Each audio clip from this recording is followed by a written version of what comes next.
Alors vois-tu, cette côté très large de l'argumentation historique à partir d'une très grande connaissance culturelle à travers le monde, elle est très importante.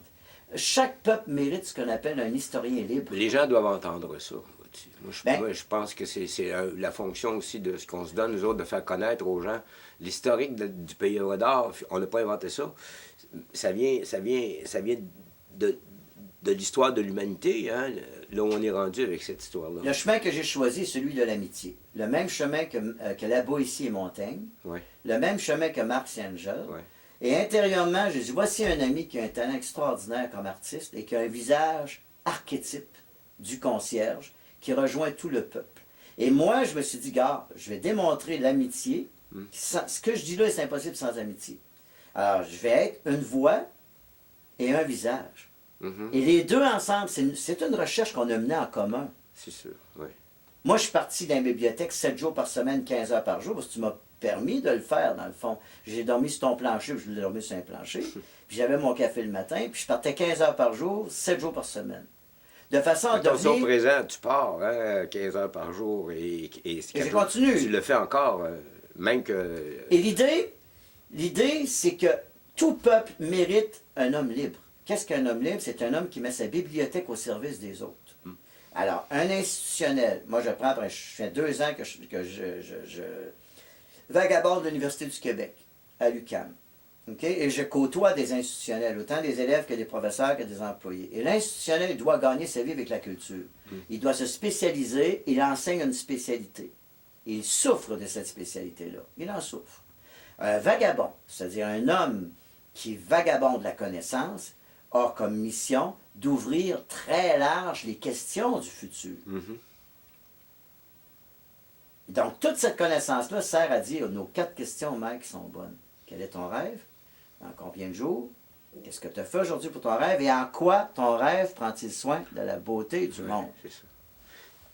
Pour en revenir à la question d'amitié, comment on fait ça, l'amitié? Moi j'ai pas de problème à le comprendre, mais je m'aperçois qu'autour de moi, j'en vois pas beaucoup de ça. Vois-tu, on est dans le jeu énormément. On est dans la génération du iPod, iPad, iThis, iThat. J'imagine que c'est comme une mode, puis qu'on va dépasser ça. Moi, c'est mon idée. Je pense qu'on va dépasser ça, qu'après le I, ça va peut-être être le You, le toi. Puis regarde, on a des exemples de ça, le YouTube, YouTube, qui sont des peut-être avant-gardistes dans leur démarche, je ne sais pas, mais on s'intéresse à ce que les autres ont à dire, comprends-tu? On s'intéresse à l'autre tout d'un coup. Puis en même temps, présentement, la génération d'aujourd'hui, on est dans le jeu énormément, peut-être parce qu'ils sont en manque de quelque chose. Ils ont tellement besoin qu'on s'occupe Moi, j'ai tellement besoin de m'occuper de moi-même que j'ai pas le temps pour les autres, parce que la société, de la façon dont c'est organisé présentement, j'aurais beau vouloir monter, j'ai des empêchements partout. Des limites, des contraintes, ainsi de suite. Puis il y en a juste une petite gang qui peut-être vont se distinguer. On va demander aux jeunes d'aujourd'hui, s'ils aiment ça de la façon dont ça se passe dans la société, pour eux-mêmes. Ils vont peut-être te répondre qu'ils aiment l'Internet, le téléphone cellulaire, tout ça, mais regarde, qui c'est qui le paye? Souvent, c'est les parents de ces gens-là, ils n'ont pas d'emploi. Puis comment l'amour et l'amitié sont-ils possibles dans un climat de compétition semblable, vois-tu? Ma réponse à ça, moi, c'est les 4 questions encore. Hein? Comment changer, comment réorienter son cheminement personnel vers une vie personnelle œuvre d'art, c'est en passant par se demander quel est mon rêve, et en respectant cette démarche-là dans la beauté du monde, vois-tu. Mais l'amitié, l'amour, tu m'as déjà dit même que c'était des concepts inventés. Tout à fait. Qui s'est venu avec le romantisme, puis qu'avant ça, l'amour, on ne savait pas trop ce que c'était. On avait l'effet, par exemple, de l'amour fraternel ou l'amour maternel. Ces effets-là, ça existait avant le romantisme, ça. Mais comment aujourd'hui peut-on miser sur l'idée de l'amour et de l'amitié pour l'avenir? Il faut bien comprendre que quand l'individualisme est arrivé, c'est une grande conquête de l'humanité. Il faut comprendre que dans les sociétés closes ou les sociétés fermées, c'était impossible d'être un individu sans te sentir trahir ta société. Alors, mettons que tu es dans une tribu. Dans une tribu, tout le monde élève les enfants en même temps. À tel âge, tu t'en vas subir une initiation, après ça, tu vas à la chasse. Et la tradition fait que tu ne penserais jamais être un individu, parce que dès que tu deviens un individu, tu es en danger. Tu es en danger parce que la survie est trop dure. Ouais, ouais. Donc, l'amour, dans ce temps-là, n'est pas possible. C'est ni l'amitié. Ce qui est pas, c'est que c'est des sentiments qui ne peuvent pas se détacher du sentiment de tu es un individu par ta société et seulement que par ta société. Alors, le sorcier vient de père en fils. Alors, de là, après ça, arrive la société théocratique, dans laquelle, encore une fois, c'est la hiérarchie pour la survie. OK? Et il ne faut pas oublier que dans l'Ancien Régime, celui qui dirigeait une seigneurie, ou celui qui dirigeait un domaine, il devait prendre soin de ces gens. Il était responsable de ces gens. Et il avait des devoirs reliés, et il devait des devoirs reliés à sa charge. Et l'individualisme est arrivé, si tu veux, avec l'État de droit. En Angleterre, d'abord, il y a la Magna Carta en 1250 qui commence à établir des droits. Après ça, tranquillement, se construit la société de droit. Et avec les États-Unis, dans lesquels, à un moment donné, il y a des groupes instruits, complets, qui arrivent ici, comme les Quakers, et qui disent, on va faire un village. Et là, le protestantisme, et le protestantisme avec Luther, la première partie, surtout avec Calvin, c'est la première manifestation d'un droit à l'individualisme. Qu'est-ce que ça veut dire? Ça veut dire que Calvin dit, tu as le devoir, on est très peu d'élus au ciel. On est peu d'élus, et on se doit de réussir sur la terre. Comment on reconnaît un élu? On doit de réussir sur la terre. Donc, comme individu, tu dois te détacher des autres pour réussir en affaires et réussir ta vie. Okay? Donc, l'idée d'un individualiste qui parle les affaires devient un modèle pour sa société.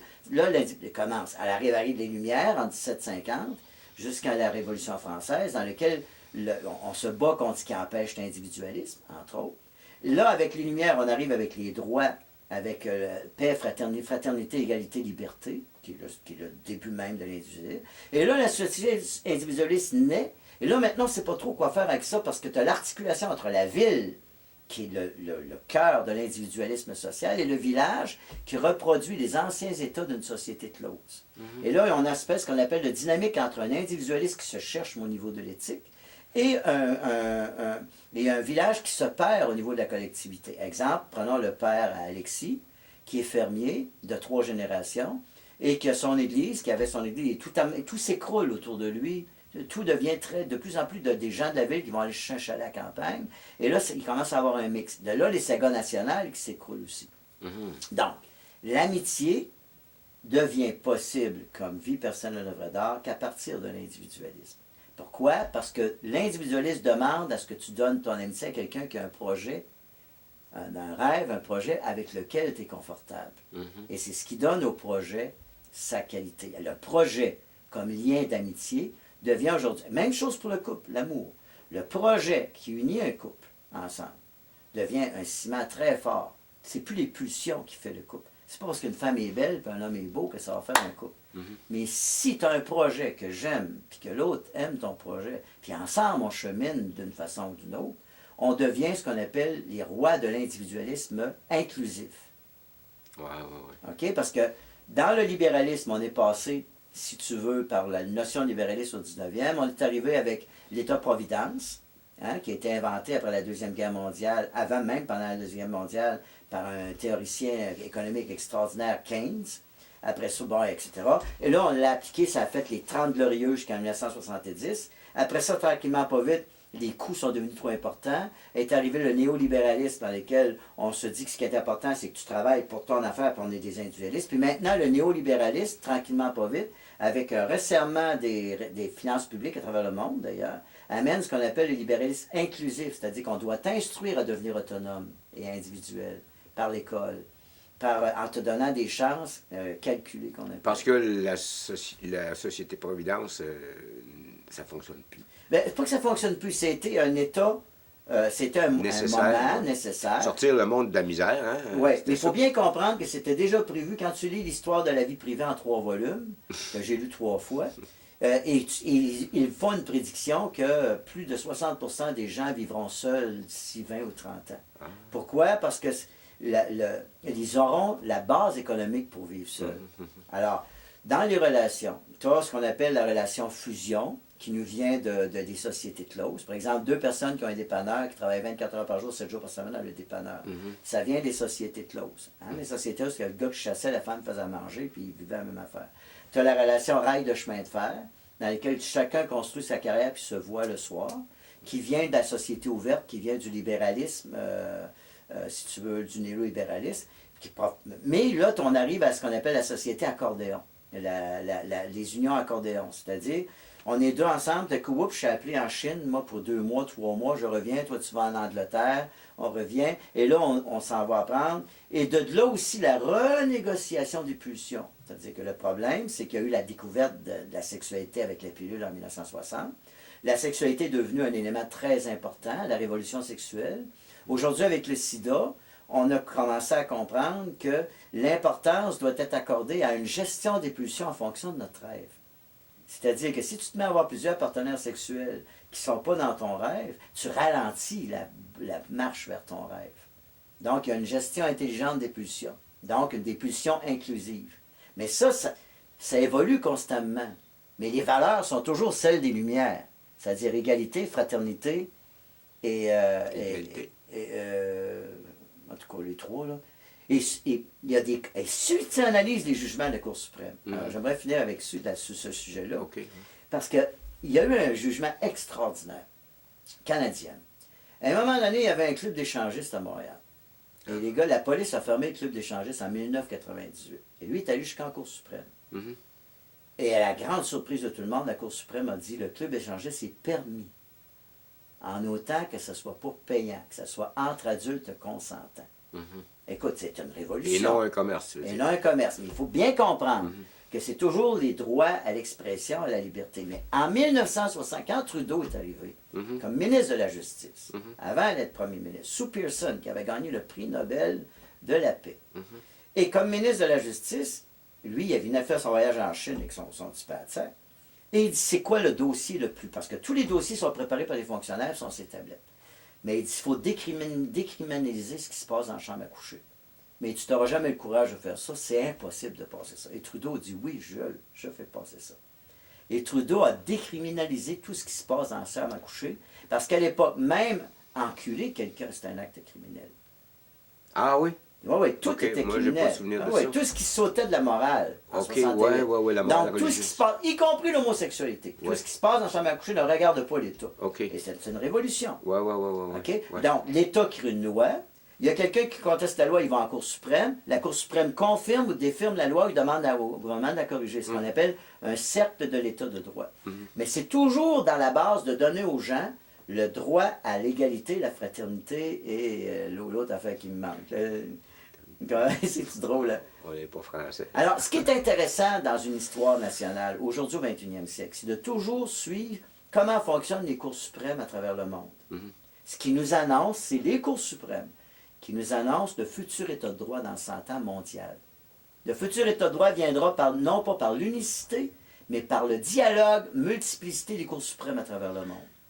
Ça vient-tu de là, notre idée du droit personnel à la vie, du droit à la vie personnelle œuvre d'art, Tout à fait. dont on parle dans notre marche à l'ONU? Bien, c'est-à-dire qu'en 2018... Le droit à la vie personnelle œuvre Tout d'art. à fait. Pourquoi on a besoin d'un droit pour ça? OK. Parce que, d'abord, premièrement, c'est une déclaration des droits de l'homme. OK. Il ne faut pas oublier qu'en 1948, il y a 70 ans, quand l'ONU définit les droits de l'homme, il y a un certain nombre de droits de définis, puis au fur et à mesure, on a fait des corrections aux droits, on a ajouté des choses aux droits de l'homme. Parce que, premièrement, on appelle ça maintenant les droits de la personne humaine. Les droits de la personne humaine, OK. OK, premièrement. Et moi, avec toute ma démarche, excuse-moi le moi, tu vois, encore une fois, j'enlève mon visage, mais le moi est dur à enlever. On était dans le jeu, hein, un bout de Tout à temps. fait.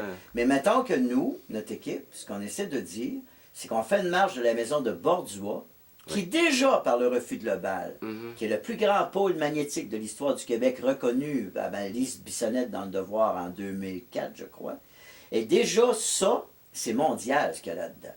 C'est le droit à la poésie, un droit social à une vie œuvre d'art, qui est déjà annoncé. Donc, nous, on va à l'ONU.